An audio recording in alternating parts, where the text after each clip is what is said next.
Hello friends, welcome back. तो आज हम यहाँ पे डिस्कस करेंगे कि 2 साल में मेरा 18 लाख का जो पोर्टफोलियो अभी है करंट में, तो वो कैसे कैसे डिस्ट्रीब्यूट है, कहाँ पे कितना इन्वेस्टेड है और उसका रिटर्न कितना है।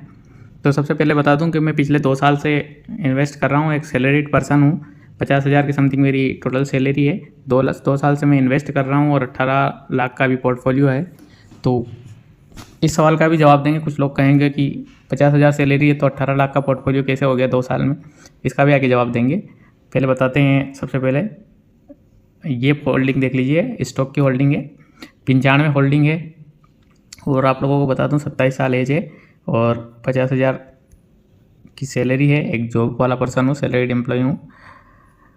अभी मेरी करंट स्टॉक में होल्डिंग है 1,08,000 की। और इस तरीके से देख सकते हैं, इसमें मैंने 50,000 का प्रॉफिट पहले बुक कर लिया था, तो यहाँ पे अभी 29% की रिटर्न दिखा रहा है। अब ये जैसे कोई अपॉर्चुनिटी मिलेगी तब वापस स्टॉक बुक कर लें, प्रॉफिट बुक कर लेंगे। PNL वाले में मैंने बताया भी था आप लोगों को कि 50,000 का टोटल प्रॉफिट है, उस पर 1300 के समथिंग कुछ टैक्स लगा है। वैसे पूरा डिटेल दिखाई थी। अब बात करें कि अब होल्डिंग आप देख लीजिए। करंट टॉपिक हमारा है कि आज की मेरी होल्डिंग कितनी है, 2 साल में मैंने इन्वेस्ट कितना किया है, करंटली मेरा खर्चा कितना है और पैसिव इनकम कितनी है। तो सबसे पहले होल्डिंग की बात करते हैं। करीब 95 स्टॉक मेरे होल्डिंग में है। तो वो भी जो मेरे वीडियो रेगुलर देखते हैं उनको पता होगा कि मैं ज़्यादा स्टॉक्स खरीदता हूँ कम क्वांटिटी में, क्योंकि प्रोबेबिलिटी में विश्वास करता हूँ मैं, लक में विश्वास नहीं करता हूँ। 1,08,000 डायरेक्टली स्टॉक्स में है। इसके बाद बात करेंगे म्यूचुअल फंड की। म्यूचुअल फंड का पोर्टफोलियो आप लोगों के सामने है। 9 लाख रुपए का पोर्टफोलियो है। इन्वेस्टेड कितने हैं? 6 लाख। और अभी करंट में कितने हैं? 9 लाख। तो ऑलमोस्ट 3 लाख रुपए का रिटर्न इस पर मेरे को मिल चुका है। तो अब पता चलेगा कि 50,000 की सैलरी में 18 लाख कैसे बन गया। यहाँ पे 3 लाख का प्रॉफिट हो गया। स्टॉक में भी मैं बता रहा हूँ 50,000 का पहले बुक कर लिया, अभी 25,000 है, तो टोटल 75,000 का प्रॉफिट यहाँ भी हो गया। तो अभी ये नंबर नोट कीजिए, 9 लाख की होल्डिंग अभी करंटली जो है स्टॉक्स में, म्यूचुअल फंड में है, और 1 लाख की होल्डिंग स्टॉक्स में है। इसके अलावा मेरा इन्वेस्टमेंट है यहाँ पे, जो मैं हर बार वीडियो में बताता हूँ वो चीज़ देखने को मिलेगी। मैं हमेशा बताता हूँ ना आप लोगों को कि 1/10 इन्वेस्टमेंट करता हूँ मैं स्टॉक में। तो यहाँ पे देख लीजिए एग्जैक्ट रेशो ही है मेरा भी। 1 लाख डायरेक्टली स्टॉक में है और 9 लाख म्यूचुअल फंड में है। तो 10% कैपिटल से मैं स्टॉक खरीदता हूँ ना, और 90% कैपिटल लॉन्ग टर्म के लिए इन्वेस्ट करता हूँ। इसके बाद ये मेरी NPS की होल्डिंग है, करीब 7,92,000 की, यानी 7,92,900, करीब 8 लाख के समथिंग की NPS की होल्डिंग है।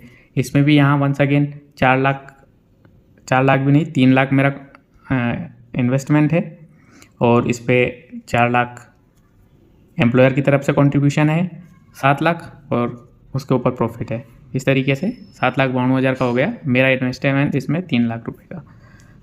तो इन तीनों को टोटल कर लेते हैं। यहाँ पे देखेंगे मेरा रिटर्न ज़्यादा क्यों है। यहाँ पे देख लीजिए आप, सबसे पहले LIC जी वाले फंड में 1,50,000 है। जी मैंने गवर्नमेंट बॉन्ड। फिर LIC सी स्कीम में यानी कॉरपोरेट बॉन्ड में है 2,21,000। आपको पता है गवर्नमेंट बॉन्ड में 5-6% के समथिंग रिटर्न मिलता है, और कॉरपोरेट बॉन्ड में 6 से 8 तक का रिटर्न मिल जाता है। और बाकी 4,20,000 मेरा इक्विटी में है।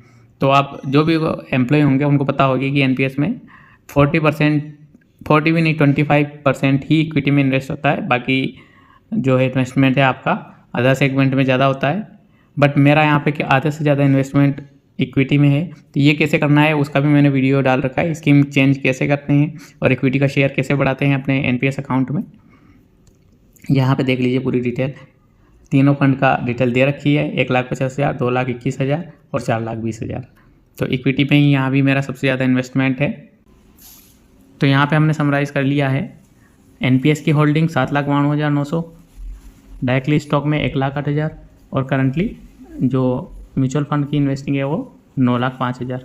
तो इन तीनों को अगर टोटल करेंगे तो ये नीचे देख लीजिए आप, टोटल हो रहा है 18,06,000 रुपये। NPS में भी आपको बता दिया मैंने कि मेरी 50% से ज़्यादा जो कैपिटल है वो इक्विटी वाली स्कीम में है। तो एक तरीके से मान सकते हैं ये 9 लाख प्लस एक 10 लाख और 8 में से 4 या 14 लाख रुपए इक्विटी में है, और बाकी 4 लाख बॉन्ड्स वगैरह में है। तो इस तरीके से मेरा फंड्स का एलोकेशन है। अब इस फंड से क्या हो सकता है वो मैं आपको एक कैलकुलेटर में बताऊंगा। मैंने क्लियर टैक्स का कैलकुलेटर खोल लिया है, और अभी का फंड इसमें डाल देते हैं हम। 18 लाख रुपए जो है इसके बाद यहाँ से हम 15,000 की पेंशन अभी आज से चालू कर सकते हैं और रिटर्न अभी यही रहेगा जो 14-15% का, अभी तो ज़्यादा मिला है, 18-19% का मिला है और लॉन्ग टर्म में 14% की हम रिटर्न कैलकुलेट करते हैं। और अगले 10 साल तक अगर ये पेंशन हम लेते रहें तो देखिए यहाँ पे अमाउंट 29 लाख हो जाता है। तो ये पेंशन लेने के बाद भी अमाउंट बढ़ता रहेगा हमेशा। 18 लाख इन्वेस्ट करके हम 18,000 रुपये महीने की पेंशन आराम से ले सकते हैं। तो भी अमाउंट हमारा जो कैपिटल है, टोटल कैपिटल, वो धीरे धीरे बढ़ता रहेगा। तो यहाँ पे आप थोड़ा सा व्यू ले सकते हैं इस चीज़ का। तो जो पुराने हमारे फैंस हैं उनको पता होगा कि मैं यहाँ पे फंडामेंटल एनालिसिस, ये हमारा यूट्यूब चैनल है और इस पर हम फंडामेंटल एनालिसिस के बहुत सारे वीडियो बनाते हैं। ये देख लीजिए आप, रेनेसेंस ग्लोबल 99 पे हमने बनाया था वीडियो, अभी 150 से ऊपर चल रहा है।